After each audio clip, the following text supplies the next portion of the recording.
So when you're vacuuming, it's important that you keep the vacuum head flat onto the pool surface and you move quite slowly.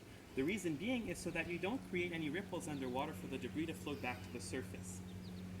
Now when you're vacuuming large debris such as leaves, you might need to empty out your basket halfway through your vacuuming or even when you first start, depending on how dirty the pool is.